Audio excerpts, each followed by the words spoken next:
Study with Babel, so motivated by MS Chowdhury.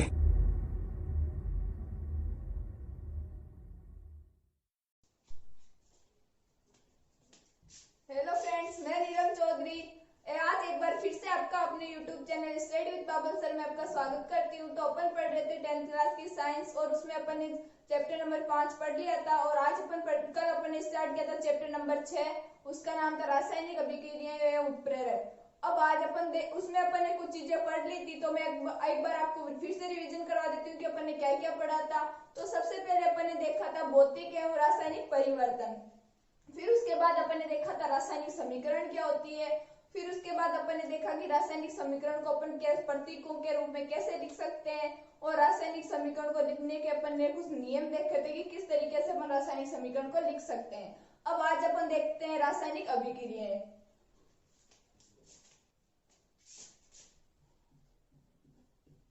रासायनिक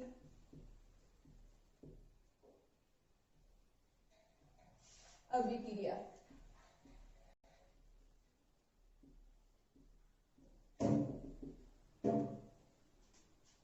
तो रासायनिक अभिक्रिया क्या होती है? रासायनिक गुण में परिवर्तन रासायनिक अभिक्रिया हो गई। तो अपन पहले इसकी डेफिनेशन देखते हैं कि वह अभिक्रिया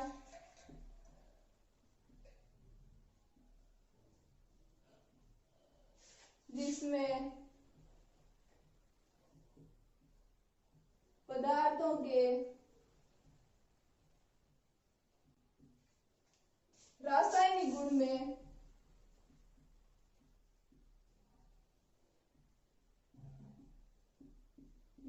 परिवर्तन होता है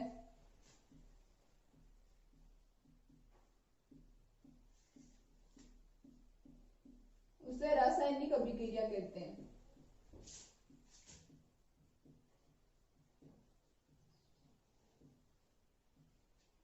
रासायनिक अभिक्रिया कहते हैं।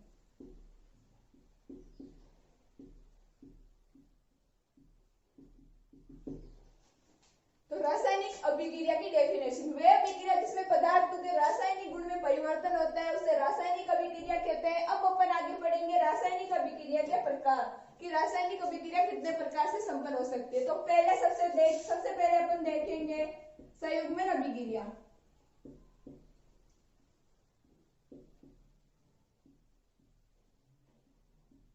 इसके बाद अपन देखेंगे विस्थापन अभिक्रिया।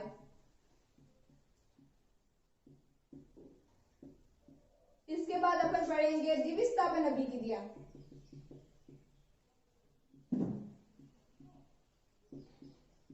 द्विविस्थापन अभिक्रिया। इसके बाद अपन पढ़ेंगे अपघटन अभिक्रिया या वियोजन अभिक्रिया।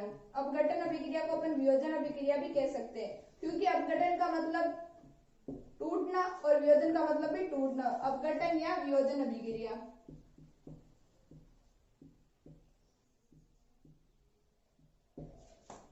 इसके आगे अपन देखेंगे उत्क्रमणीय और अनुत्क्रमणीय। उत्क्रमणीय एवं अनुत्क्रमणीय अभिक्रिया। इसके बाद अपन देखेंगे अपचयन और उपचयन।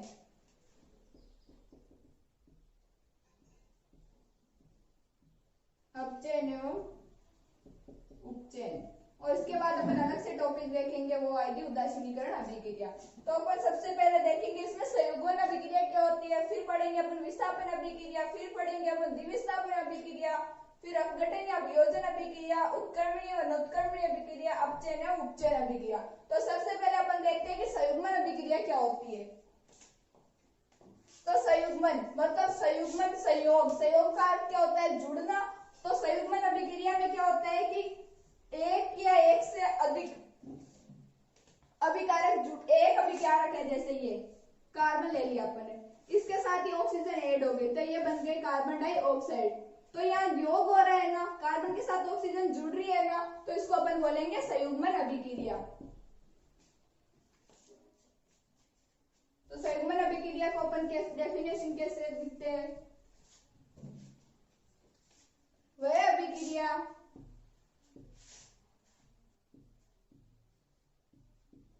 जिसमें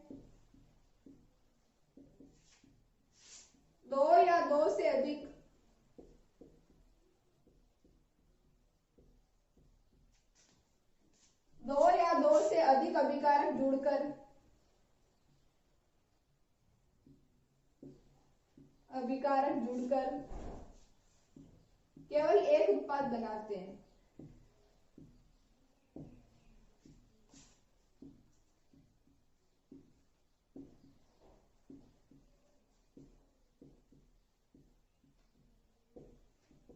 उसे अपन संयुग्मन अभिक्रिया कहते हैं।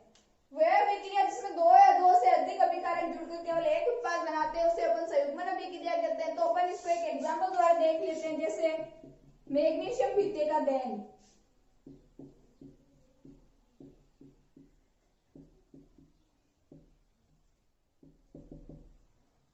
Mg मैग्नीशियम, ये हो गया सॉलिड, ये हो गया O2 गैस, तो ये हो गया MgO एक्वस जलीय विलयन। मैग्नीशियम फीते का दहन, इसमें अपन देखेंगे कि यहाँ ऑक्सीजन 2 है और यहाँ 1 है, तो इसको अपन 2 करने के लिए यहाँ लगाएंगे 2। अब यहाँ मैग्नीशियम 2 हो गया और इधर मैग्नीशियम 1 है, तो इधर मैग्नीशियम को 2 करने के लिए अपन लगाएंगे 2। अपन ने अभिक्रिया को संतुलित किया और अपन ने कल पढ़ा था रासायनिक अभिक्रिया को लिखने के तरीके में कि पहले अपन अभिक्रिया को संतुलित करते हैं, तो ये अपन ने अभिक्रिया को संतुलित भी कर लिया। और इसमें अपन ने देख लिया कि एक तो Mg और O2 ये दो पदार्थ, दो अभिकारक जुड़ रहे हैं और फिर एक उत्पाद बन रहा है, तो यह हो गई संयोजन अभिक्रिया, क्योंकि इसमें दो अभिकारकों का संयोग हो रहा है और एक प्रोडक्ट बन रहा है। आप इसमें एक एग्जांपल ले सकते हो, वो कार्बन का दहन जो अपन ने कल भी देखा था, कार्बन का दहन, कार्बन सॉलिड O2 गैस और ये बन गया CO2।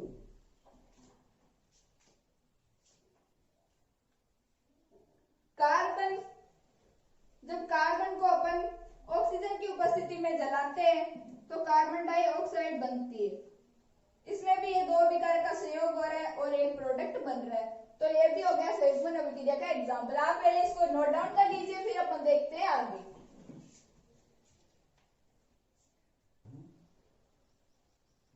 अब अपन ने स्टार्टिंग में देखी रासायनिक अभिक्रिया, वह अभिक्रिया जिसमें पदार्थों के रासायनिक गुण में परिवर्तन होता है उसे रासायनिक अभिक्रिया कहते हैं। फिर अपन ने देखा रासायनिक अभिक्रिया का एक टाइप संयुग्मन अभिक्रिया। तो संयुग्मन अभिक्रिया में क्या होता है, वह अभिक्रिया जिसमें दो या दो से अधिक अभिकारक जुड़कर केवल एक उत्पाद बनाते हैं। तो यहाँ जैसे अपन ने पहले सबसे पहले इसका एक एग्जांपल देख लिया मैग्नीशियम फीते का दहन, और फिर अपन ने देखा कार्बन का दहन।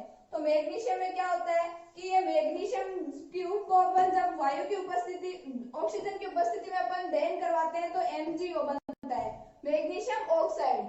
तो अपन ने देख लिया कि यहाँ Mg और O2 दो अभिकारक मिल रहे हैं और एक प्रोडक्ट बन रहा है, तो ये हो गई संयुग्मन अभिक्रिया। और ऐसा इसमें हो रहा है, कार्बन और ऑक्सीजन दो उत्पाद अभिकारक मिल रहे हैं और एक प्रोडक्ट बन रहा है। अब अपन आगे देखेंगे विस्थापन अभिक्रिया, और विस्थापन अभिक्रिया पढ़ने से पहले अपन पढ़ेंगे सक्रियता श्रेणी, क्योंकि विस्थापन अभिक्रिया पढ़ते हैं तो उसमें सक्रियता श्रेणी का उपयोग होता है, तो अपन उससे पहले पढ़ लेते हैं सक्रियता श्रेणी।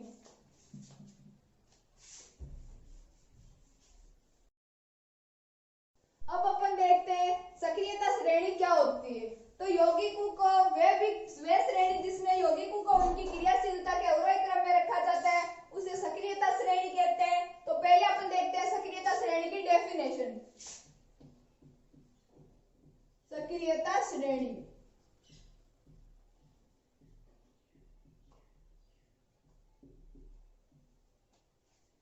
वह श्रेणी जिसमें यौगिक तत्व उनकी यौगिकों की क्रियाशीलता को उनके अवरोही क्रम में रखा जाता है उसे अपन सक्रियता श्रेणी कहते हैं। वह श्रेणी जिसमें तत्वों की क्रियाशीलता को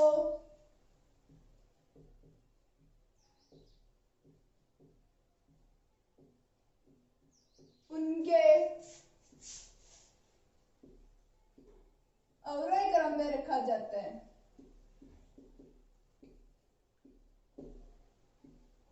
अवरोही क्रम में रखा जाता है। वह श्रेणी जिसमें तत्वों की क्रियाशीलता को उनके अवरोही क्रम में रखा जाता है उसे सक्रियता श्रेणी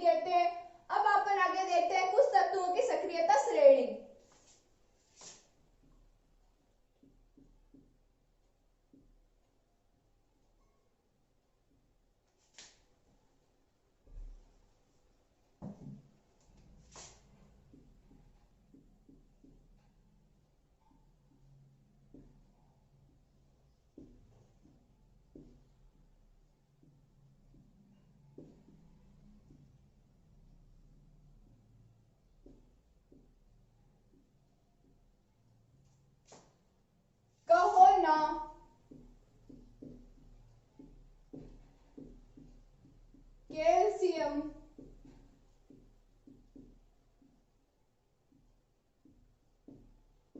मैं जाऊंगा फिर पंजाब।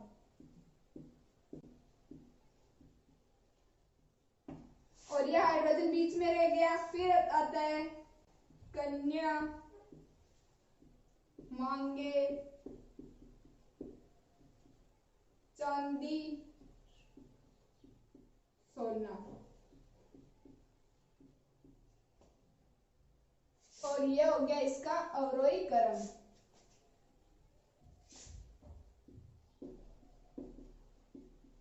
अवरोही क्रम।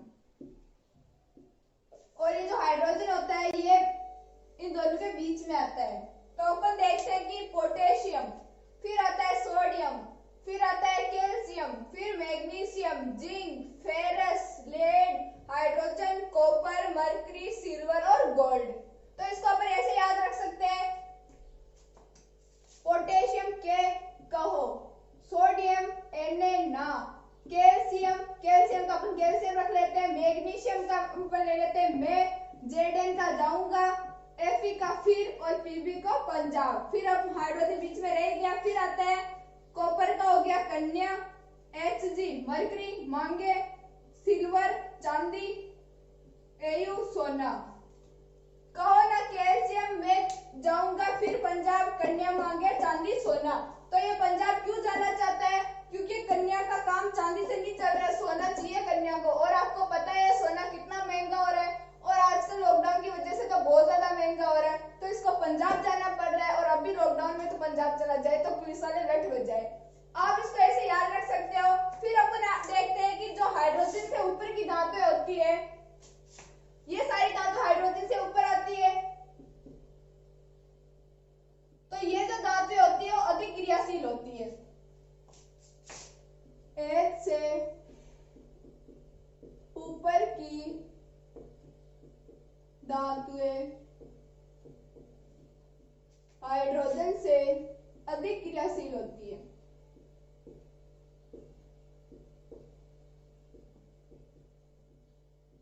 क्रियाशील होती है।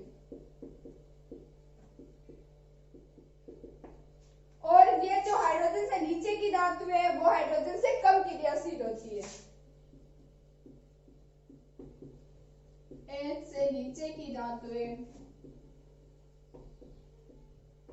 हाइड्रोजन से नीचे की धातुएं हाइड्रोजन से कम क्रियाशील होती है। अब अपन देखते हैं कि कम क्रियाशील का मतलब क्या हुआ। जैसे सोना, अपन देख सोने के आभूषण क्यों बनाए जाते हैं? क्योंकि ये सक्रियता श्रेणी में सबसे नीचे आता है। नीचे आता है इसका मतलब क्या हुआ, ये सबसे कम क्रियाशील है। ये कई सालों तक क्रिया नहीं करता है, मतलब बहुत कम क्रिया करता है, ना के बराबर। इसलिए अपन देखते हैं कि सोने चांदी के आभूषण कई सालों तक चल जाते हैं, खराब नहीं होते। फिर अपन देखते हैं कि सबसे ज्यादा क्रियाशील होता है पोटेशियम, और उसके बाद आता है सोडियम। सबसे ज्यादा क्रियाशील पोटेशियम होता है, इसीलिए अपन जानते हैं कि इसको केरोसिन के तेल में डुबो कर रखा जाता है। क्योंकि अगर अपन इसको बाहर छोड़ेंगे तो ये तुरंत क्रिया करके आग पकड़ लेता है। तो आप इस ट्रिक को, इसको सक्रियता सारणी के क्रम को ऐसे याद रख सकते हो, कहो ना कैल्शियम मैं जाऊंगा फिर पंजाब, कन्या मांगे चांदी सोना। तो अपन देखते हैं सबसे पहले सक्रियता श्रेणी। वह श्रेणी जिसमें तत्वों की क्रियाशीलता को उनके अवरोही क्रम में रखा जाता है उसे सक्रियता श्रेणी कहते हैं। और सक्रिय कुछ तत्वों की सक्रिय श्रेणी अपन ने देख ली, यह हो गया इनका अवरोही क्रम, क्योंकि इनको सबसे पहले उस पर सबसे ज्यादा क्रियाशील तत्व है, फिर उसके बाद कम कम कम ऐसे करते इसको उनको अवरोही क्रम में रखा गया है। तो यह हो गया इनका अवरोही क्रम। और यह हो गई हाइड्रोजन से नीचे की धातु है, और यह हो गई हाइड्रोजन से ऊपर की धातु है जो अधिक क्रियाशील होती है, और हाइड्रोजन से नीचे की धातु कम क्रियाशील होती है। अब अपन आगे देखते हैं विस्थापन अभिक्रिया।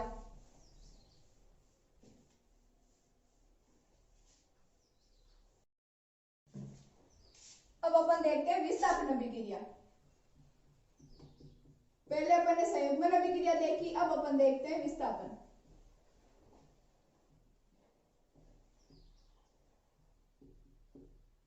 विस्थापन अभिक्रिया, विस्थापन का मतलब कि चेंज।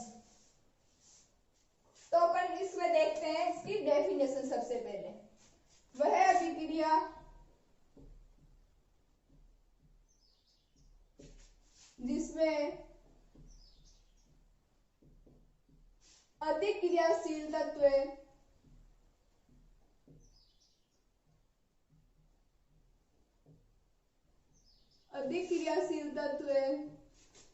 अपने से कम क्रियाशील तत्व को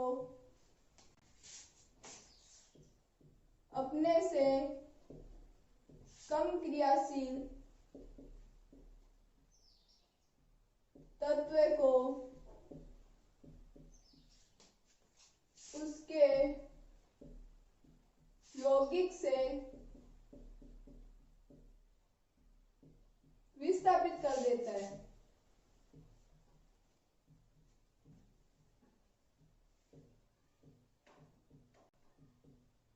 उसे अपन विस्थापन अभिक्रिया बोलते हैं। जैसे वह अभिक्रिया जिसमें अधिक क्रियाशील तत्व अपने से कम क्रियाशील तत्व को उसके यौगिक से विस्थापित कर देता है, उसे अपन विस्थापन अभिक्रिया कहते हैं। जैसे अपन इसका एग्जांपल देखते हैं, CuSO4 प्लस Zn, तो यह हो गया ZnSO4 प्लस Cu।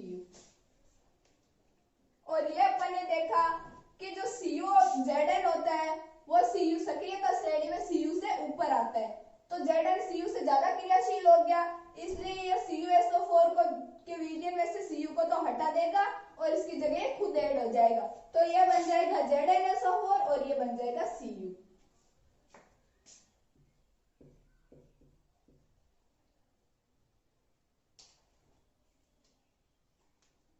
वह अभिक्रिया जिसमें अधिक क्रियाशील तत्व अपने से कम क्रियाशील तत्व को उसके यौगिक से विस्थापित कर देते हैं, उसे अपन विस्थापन अभिक्रिया बोलते हैं। और विस्थापन अभिक्रिया का एग्जांपल अपने देख ही लिया, CuSO4 plus ZnSO4 plus Cu, क्योंकि ये जिंक जो है वो कॉपर से ज्यादा क्रियाशील है, इसलिए कॉपर की जगह आ जाएगा और ZnSO4 बना लेगा और Cu को विस्थापित कर देगा, जिसके कारण विलयन का नीला रंग गायब हो जाता है, क्योंकि जो CuSO4 का विलयन होता है वो नीले रंग का होता है और जब Cu की जगह ZnSO4 आ जाएगा तो विलयन का नीला रंग गायब हो जाएगा। अब अपन आगे देखते हैं द्विविस्थापन अभिक्रिया। थर्ड पॉइंट है इसका द्विविस्थापन अभिक्रिया।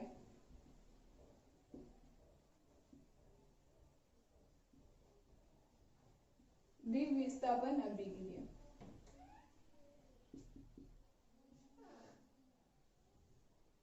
द्विविस्थापन अभिक्रिया क्या होती है?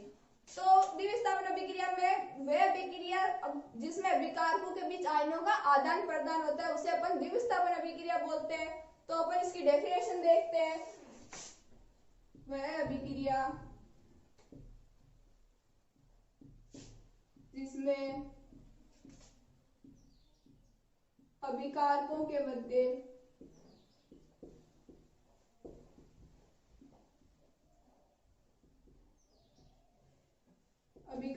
मध्य आयनों का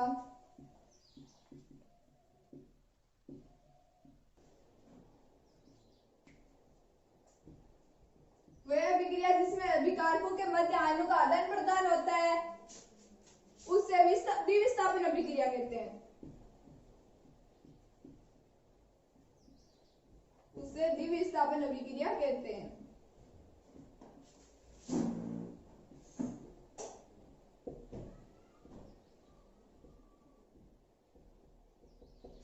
जैसे अपन इसका एग्जांपल देखते हैं,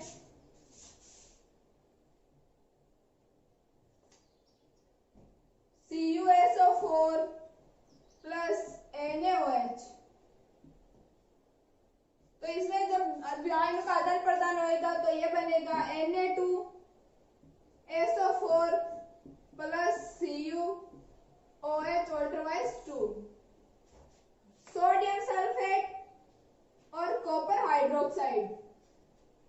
तो यहाँ सोडियम 2 है, इसको 2 करने के लिए अपन यहाँ लगाएंगे 2, तो 2NaOH CuSO4, फिर ये हो गया Na2SO4 प्लस Cu अल्टरवाइज OH अल्टरवाइज 2, तो ये हो गया सोडियम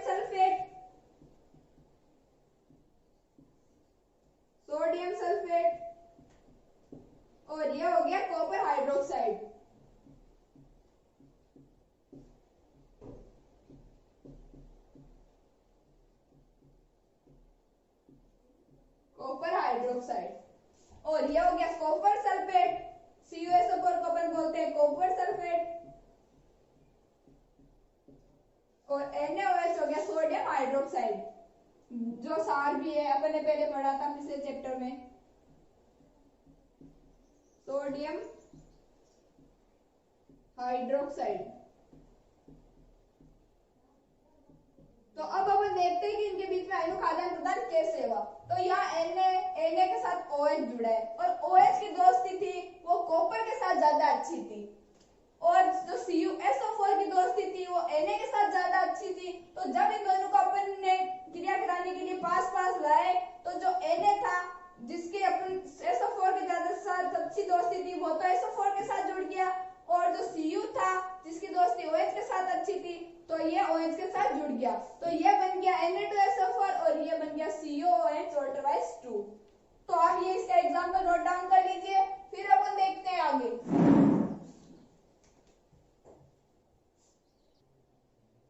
अब अपन ने देख लिया विस्थापन अभिक्रिया, द्विविस्थापन अभिक्रिया। तो विस्थापन अभिक्रिया क्या होती है? वह अभिक्रिया जिसमें अधिक क्रियाशील तत्व अपने से कम क्रियाशील तत्व को उसके यौगिक से विस्थापित कर देता है, उसे अपन बोलते हैं विस्थापन अभिक्रिया। और विस्थापन अभिक्रिया के एग्जांपल अपन ने देख ही लिया, कॉपर सल्फेट की अभिक्रिया जिंक के साथ करवाते हैं तो ये जिंक जो होता है वो कॉपर सल्फेट में से कॉपर को विस्थापित कर देता है, और ZnSO4 जिंक सल्फेट बना देता है और ये कॉपर बाहर निकाल देता है। फिर अपन देखते हैं द्विविस्थापन अभिक्रिया।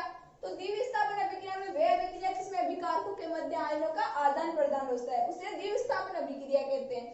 तो अपन इसका एग्जांपल देख लिया, कॉपर सल्फेट की अभिक्रिया जो सोडियम हाइड्रोक्साइड के साथ करवाते हैं तो सोडियम सल्फेट और कॉपर हाइड्रोक्साइड बनता है। तो ये जो कॉपर होता है वो तो OH के साथ जुड़ जाता है और जो सोडियम होता है वो सल्फेट के साथ जुड़कर सोडियम सल्फेट बना लेता है। अब अपन आगे देखते हैं अपघटन अभिक्रिया। अपघटन अभिक्रिया को अपन वियोजन अभिक्रिया भी बोल सकते हैं।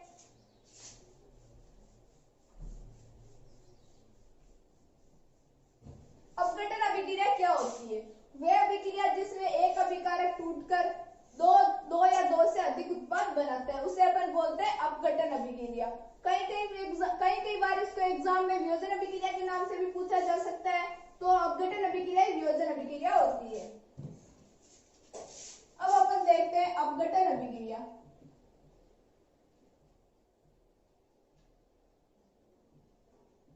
अपघटन अभिक्रिया, अपघटन अभिक्रिया क्या होती है? तो इसकी अपन डेफिनेशन लिखते हैं, वह अभिक्रिया जिसमें एक अभिकारक टूटकर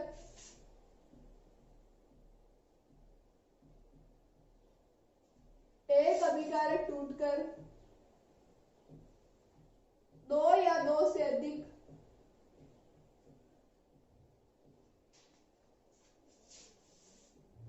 उत्पाद बनाते हैं।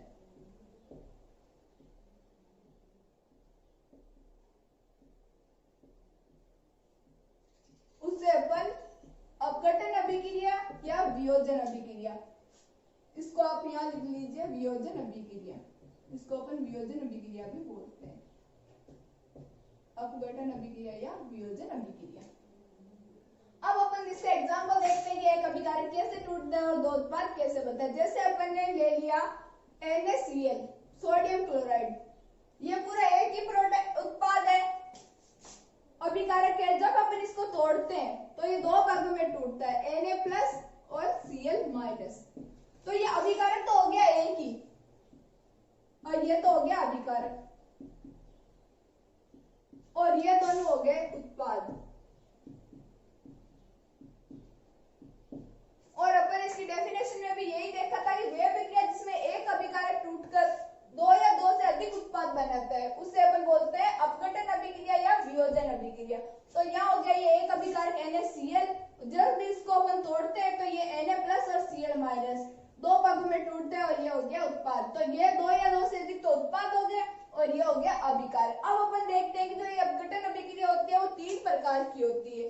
3 प्रकार में इसका फर्स्ट प्रकार है विद्युत अपघटन, फिर आता है ऊष्मीय ताप अपघटन, फिर अपन देखते हैं प्रकाश अपघटन। तो अपन सबसे पहले इसके तीनों पॉइंट देख लेते हैं। अपघटन अभिक्रिया,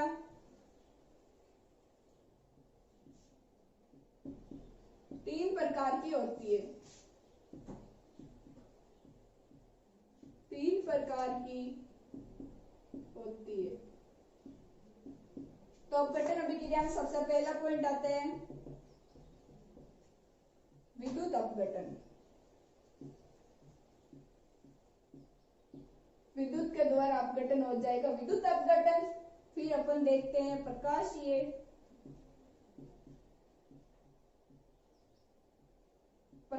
अपघटन, प्रकाश के द्वारा अपघटन प्रकाशीय अपघटन।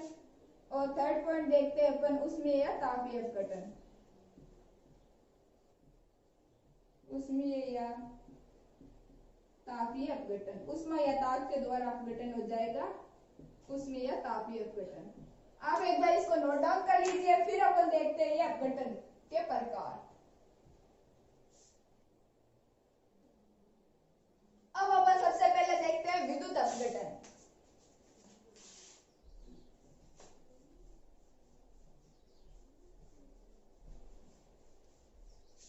विद्युत अपघटन क्या होता है? जब अपघटन की अभिक्रिया विद्युत के द्वारा संपन्न होती है तो उसे अपन बोलते हैं विद्युत अपघटन। इसका फर्स्ट पॉइंट देखते हैं अपन विद्युत अपघटन।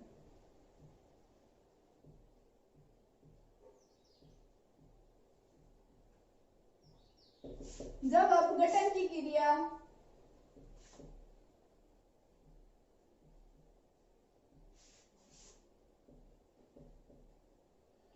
विद्युत द्वारा संपन्न होती है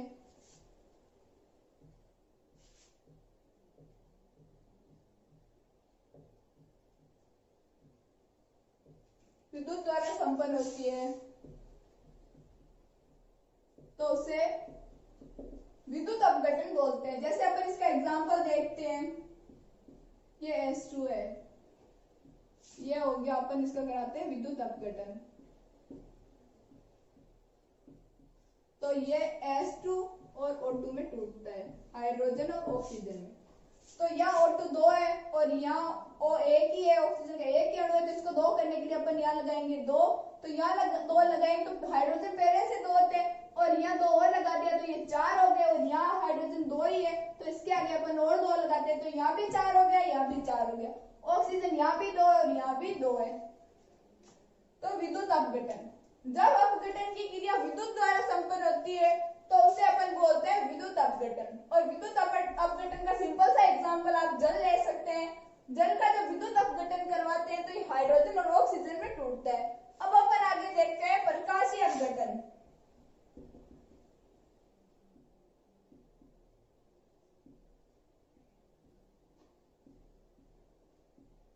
प्रकाशीय अपघटन, जब अपघटन की क्रिया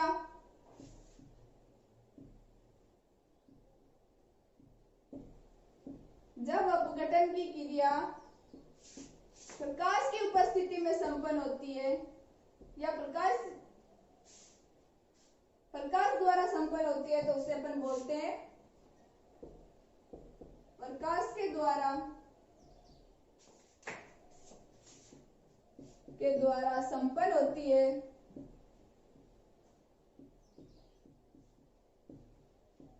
तो उसे अपन बोलते हैं प्रकाशीय अपघटन। जब अपघटन की क्रिया प्रकाश के द्वारा संपन्न होती है तो उसे प्रकाशीय अपघटन बोलते हैं। जैसे अपन इसके एग्जांपल लेते हैं, हाइड्रोजन ब्रोमाइड HBr, और ये करवाते हैं अपन इसका प्रकाशीय अपघटन।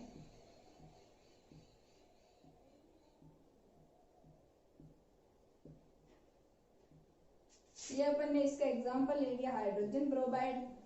तो जब इसका अपन प्रकाश की उपस्थिति में अपघटन करवाते हैं तो ये बनता है हाइड्रोजन और ब्रोमाइड Br2।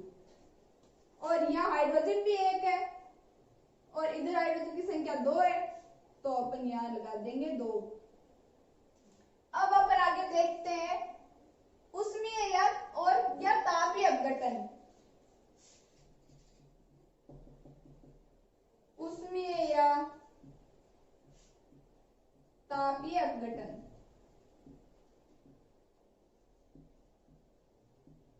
तो विद्युत विद्युत अपघटन में अपघटन विद्युत द्वारा हो रहा था, प्रकाशीय अपघटन में अपघटन प्रकाश द्वारा हो रहा था। वैसे ही उष्मीय या तापीय अपघटन में अपघटन उष्मा या ताप के द्वारा होगा। जब अपघटन की क्रिया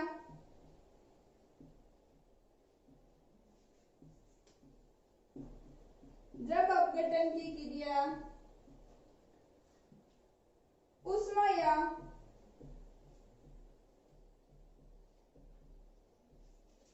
ताप के द्वारा संपन्न होती है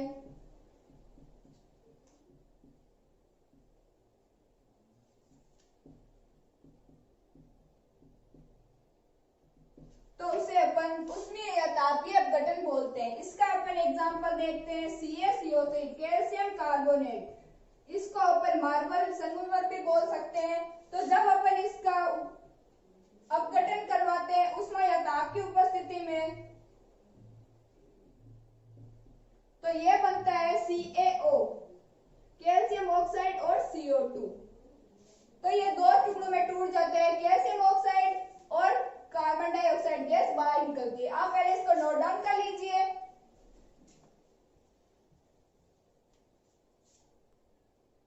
अब अपन ने देख लिया अपघटन के 3 प्रकार, विद्युत अपघटन, प्रकाशीय अपघटन और उष्मीय या तापीय अपघटन। तो आज अपन ने पढ़ा था रासायनिक अभिक्रिया कि रासायनिक अभिक्रिया क्या होती है। फिर अपन ने देखे रासायनिक अभिक्रिया के प्रकार। तो उसमें सबसे पहले अपन ने देखा था वो संयोजन अभिक्रिया, फिर अपन ने देखा था सक्रियता श्रेणी, फिर अपन ने देखा विस्थापन अभिक्रिया, फिर अपन ने देखी द्विविस्थापन अभिक्रिया और उसके बाद अपन ने देखा अपघटन या वियोजन अभिक्रिया। तो आज की क्लास के लिए बस इतना ही। उम्मीद करती हूँ आपको वीडियो पसंद आया होगा। अगर वीडियो पसंद आए तो लाइक करें, शेयर करें और बेल आइकन का बटन दबाना ना भूलें। Thank you.